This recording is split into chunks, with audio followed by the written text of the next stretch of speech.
and welcome to this review of the CEM DT9889.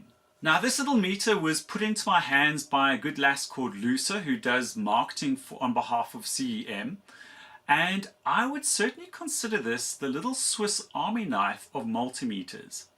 So this multimeter is a 6000 count.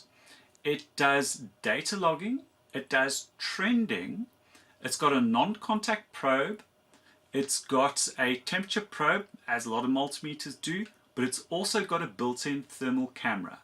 Now this certainly isn't the first one to do this. You'll know that I reviewed one of the first meters to come out with a built-in thermal camera was the Fluke 279FC.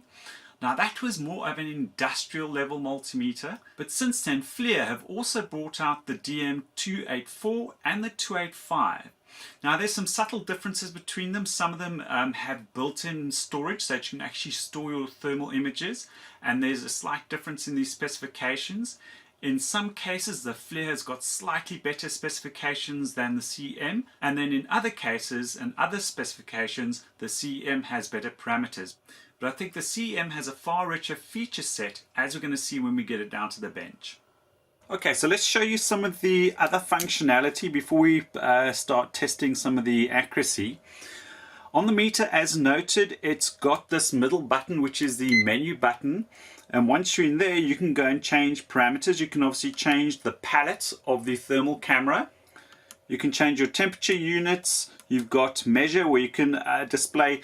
On the thermal camera you've got two other markers. Besides your central crosshair, you've got a high and a low, which is quite handy, because often what can happen is you can take a picture of something and perhaps not be quite targeted correctly, but if you've got those other targets moving around showing you various the high and the low within the display, that can be very useful. You've got your emissivity. Record is your data logging. And so here again, to me, just a Swiss army knife. Besides doing the normal multimeter functionality, having a thermal camera, you've got recording with trending. So you can go and set so let me just show you duration. Now when I saw this, you can go and specify a duration anywhere from 10 hours or less. The next thing I'm going to demonstrate is the Bluetooth application, and the application you can download to your phone or tablet. It's called ThermView Plus. I've gone in the menu, switched on the Bluetooth on here. Obviously you need your Bluetooth on the phone. It'll then find the device and bang, it's connected. Now I've got this connected to a power supply, and what I want you to note is the speed at which the data is being relayed to the device. It is almost instantaneous. This multimeter does have a nice update.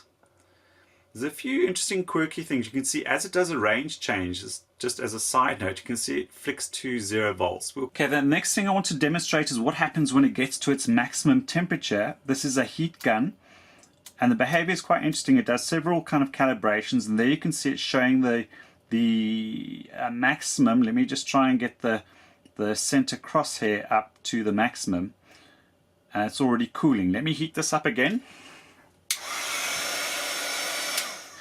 So there you go. When it hits the maximum, you can see it does go to 260 degrees Celsius, but it then stops. It doesn't show you that it's at a maximum, it just tops out. It would be nice. A lot of the other thermal cameras that I've used will actually show a max, or beyond that they kind of clear the digits, because obviously it's not showing the most accurate, because this is obviously topping out above 260 degrees. But still, at least it does go right up to that figure. You can see as this is cooling, it then starts coming down, but at least it's got that range.